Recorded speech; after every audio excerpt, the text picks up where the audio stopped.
السلام عليكم ورحمة الله تعالى وبركاته. نحمد الله العظيم نصلي ونسلم على الرسول الكريم أما بعد. وقال الله تعالى في القرآن العظيم وإنك لعلى خلق عظيم. وقال النبي صلى الله عليه وسلم إن الله لا ينظر إلى صوركم وأموالكم ولكن ينظر إلى قلوبكم وأعمالكم أو كما قال عليه الصلاة والسلام. புகழும் புகழ்ச்சியும் ஏக வல்லவனாகிய அல்லாஹ்விற்கே உரித்தாகட்டுமாக. சாந்தியும் சமாதானமும் சாந்தரவிகள் ஸல்லல்லாஹு அலைஹி வஸல்லம் அன்னவர்களின் மீதும் அவர்களை பின்பற்றிய சத்திய சஹாபிகள் நாதாக்கள் சுஹதாக்கள் வலிமார்கள் இன்னும் நம் அனைவரின் மீதும் உண்டாகட்டுமாக. ஆமீன். அருமையானவர்களே, நற்பண்புகள் என்பது ஒரு மனிதனை மனிதனாக மட்டும் வாழ வைக்காமல் புனிதன் என்கின்ற அந்த படித்தரத்தின் பக்கம் அவனை கொண்டு சேர்க்கக்கூடியதாக இருக்கிறது.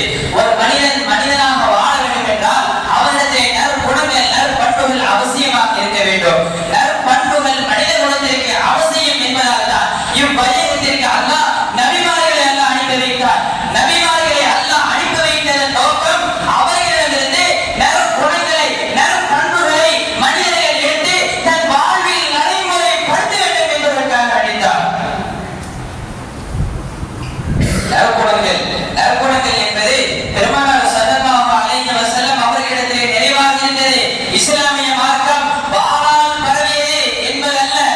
இஸ்லாமிய மார்க்கம் வாளால் பரவியது என்று சொல்வதை விட இஸ்லாமிய மார்க்கம் நற்குணங்களால் பரவியது என்று சொன்னால் அது மிகையாக ஆகாது.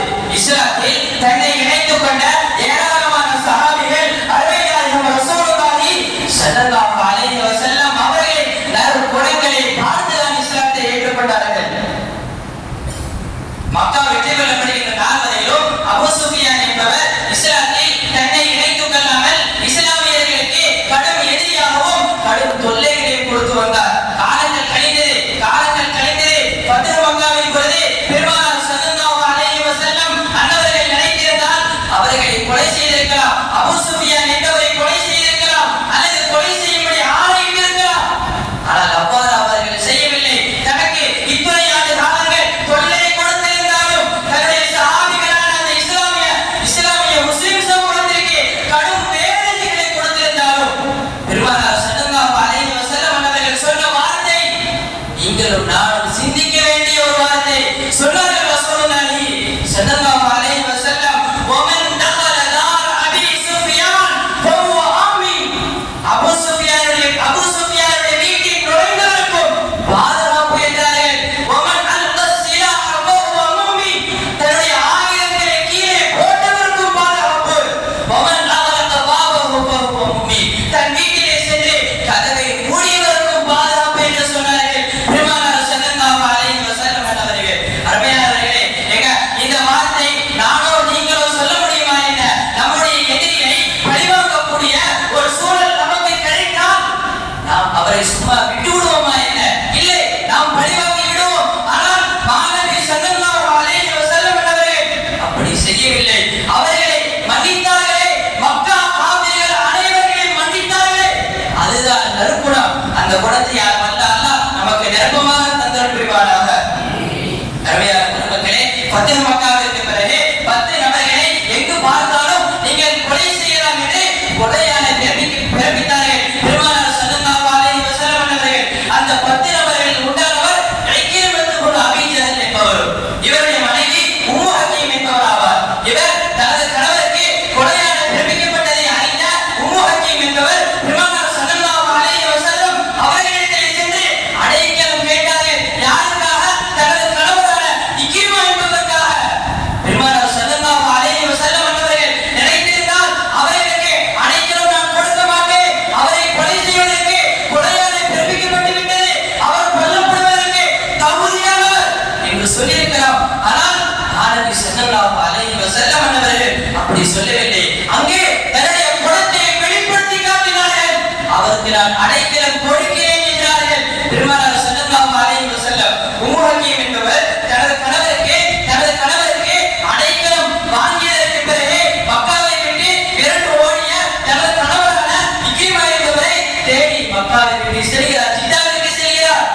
ஜித்தாவிற்கு சென்றதற்கு பிறகு அங்குள்ள அவர்கள் சொல்கிறார்கள், இவர் இப்பொழுதுதான் ஜித்தாவிலிருந்து யமன் நாட்டின் பக்கம் சென்று கப்பலில் என்று சொன்னதுதான் தாமதம். உம்மு ஹக்கீம் என்பவர் வேக வேகமாக ஒரு கப்பலை வாடகைக்கு வாங்கி அந்த கடலிலே பிரயாணம் செய்தார். உம்மு ஹக்கீம் என்பவர் வேக வேகமாக கப்பலில் சென்று தனது கணவர் சென்று கொண்டிருக்கக்கூடிய அந்த கப்பலின் மீது ஓடி சொன்னார், இன்னி இஸ்தஅமன்து லக முஹம்மதன் ஸல்லல்லாஹு அலைஹி வஸல்லம். பெருமானார் ஸல்லல்லாஹு அலைஹி வஸல்லம் அவர்களிடத்திலே நான் உமக்காக அடைக்கலம் வாங்கிவிட்டேன் என்று சொன்ன போது அவருக்கு இக்ரிமா என்பவர் கேட்டார், அன்தி ஃபஅல்தி ஹாதா, உண்மையாகவே எனக்கு அடைக்கலம் வாங்கிவிட்டாரா என்று கேட்க, நான் என்று சொன்னார் உம்மு ஹக்கீம்.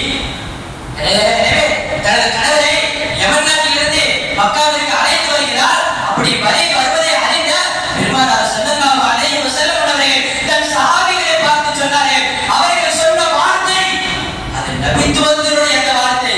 சொன்னார்கள் ரசூலுல்லாஹி ஸல்லல்லாஹு அலைஹி வஸல்லம், யதீக்கும் இக்ரிமத்து பின் அபீ ஜஹல், அபூ ஜஹல் என்பவருடைய மகன் இக்ரிமா என்பவர் உங்களிடத்தில் வருகிறார்.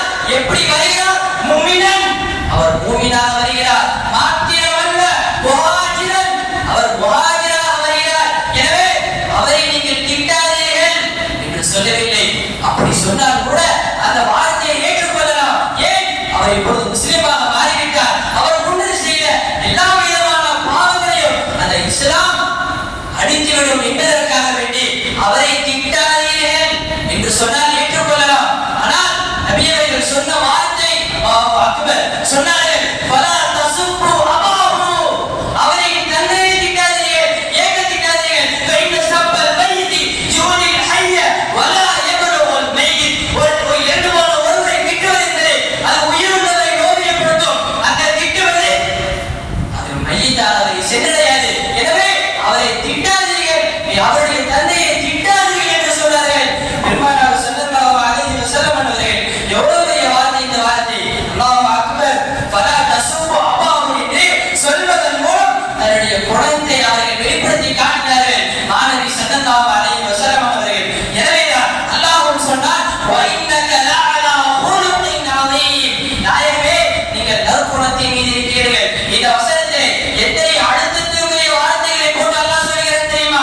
இன்ன என்பது ஒரு தக்கீது, லாம் என்பது ஒரு தக்கீது, ஜார் மஜ்ரூர் முந்தி வந்து கபர் முந்தி வருவதை ஒரு தக்கீது என்று மூன்று தக்கீதான வார்த்தைகளை கூறி அல்லாஹ் சொல்லக்கூடிய வார்த்தை என்ன? பெருமானார் ஸல்லல்லாஹு அலைஹி வஸல்லம் அவர்கள் நற்குணத்தின் மீது இருக்கிறார்கள் என்று. அருமையான பெருமக்களே, ஒருவன் நற்குணம் இல்லாமல் அவன் எவ்வளவு பெரிய மேதையாக இருந்தாலும் அவன் மக்களால் மதிக்கப்பட மாட்டான். மக்கள் மன்றத்தின் முன் நம்மை சமர்ப்பிக்கின்ற பொழுது மக்கள் நம்மிடமிருந்து எதை எதிர்பார்ப்பார்கள் தெரியுமா? நற்குணத்தை தான் எதிர்பார்ப்பார்கள். அல்லாஹ் ஸல்லல்லாஹு அலைஹி வஸல்லம் அவர்களுக்கு வழியறிவித்தான், வாலிதி அஷியத்தக அமரி, நாயகமே உங்களின் உறவினர்களுக்கு உங்களின் குடும்பத்தினர்களுக்கு நீங்கள் அச்சமூட்டி எச்சரிக்கை செய்யுங்கள், அதாவது ஏகத்துவத்தை எத்தி வையுங்கள் என்று சொன்ன பொழுது பெருமானார் ஸல்லல்லாஹு அலைஹி வஸல்லம் அவர்கள் இந்த வழியை பெற்ற பெருமானார் ஸல்லல்லாஹு அலைஹி வஸல்லம் அவர்கள் அபூ குபைஸ் மலைக்கு மேலே ஏறி நின்று கொண்டு தங்களுடைய குடும்பத்தார்களை அழைத்தார்கள்.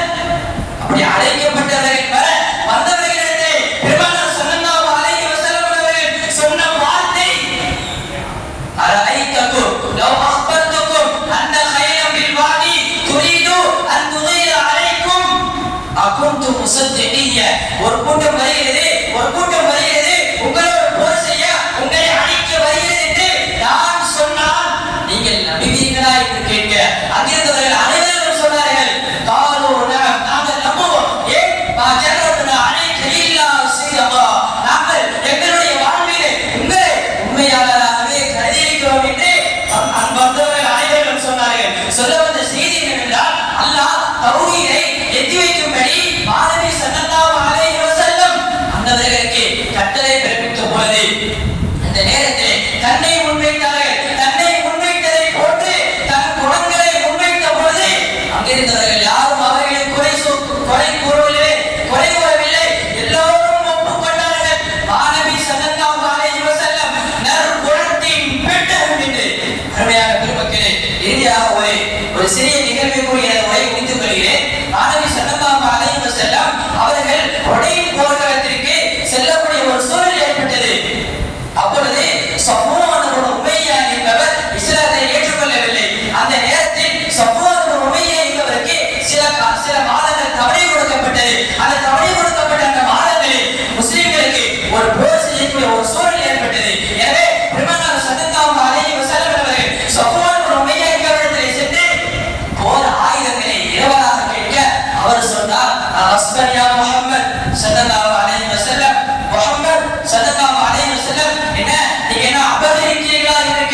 நபி அவர்கள் சொன்னார்கள், நான் இரவலாக கேட்கிறேன், நான் கனவாக கேட்கிறேன் என்றார்கள்.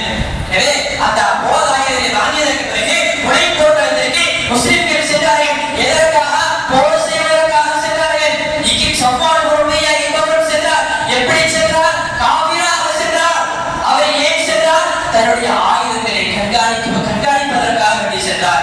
அந்த போர்க்களத்தில் முஸ்லிம்களுக்கு மிகப்பெரும் வெற்றி கிடைத்தது. மாத்திரமல்ல, முஸ்லிம்களுக்கு மிகப்பெரும் கனிமத்து பொருள் அளவுக்கு அதிகமாக அவர்களுக்கு கிடைத்தது. எனவே பெருமானார் ஸல்லல்லாஹு அலைஹி வஸல்லம் அவர்கள் அங்கிருந்த முஸ்லிம்கள் அனைவருக்கும் கனிமத்து பொருளை பங்கிட்டு கொடுத்தார்கள். அந்த சஃப்வான் உமையா என்பவருக்கு கொடுக்க வேண்டிய அவசியம் இல்லை என்ற பொழுதிலும் நபி அவர்கள் கொடுத்தார்கள். கொடுத்த பிறகு கூட சஃப்வான் உமையா என்பவருக்கு மலை போல் குவிந்து கிடந்த அந்த அடிமைத்து பொருளின் மீது தேட்டம் இருந்ததை அறிந்த நபி ஸல்லல்லாஹு அலைஹி வஸல்லம் கேட்டார்கள், அப்பா உமக்கு யோசிப்புக ஹாதா, இது உமக்கு வேண்டுமா என்று கேட்க, ஆம் வேண்டும் என்று சொன்னதுதான் தாமதம். ரசூலுல்லாஹி ஸல்லல்லாஹு அலைஹி வஸல்லம் சொன்னார்கள், உங்களுக்கு அனைத்தும் உமக்கு தான் என்று சொன்னவுடன் அவர் வார்த்தையை சொன்னார், மா காபத் நஃப்சு அஹதின் பிமித்லி ஹாதல் அன்ஃபுஸி பி நபி, இந்த வார்த்தை ஒரு நபியால் மாத்திரம் கூற முடியும் என்று சொல்லி கலிமாவை சொல்லி தன்னை இஸ்லாத்தில் இணைத்துக் கொண்டார். அருமையான பெருமக்களே, இப்படி தன் குலத்தால் முஸ்லிமாக மாற்றினார்கள்.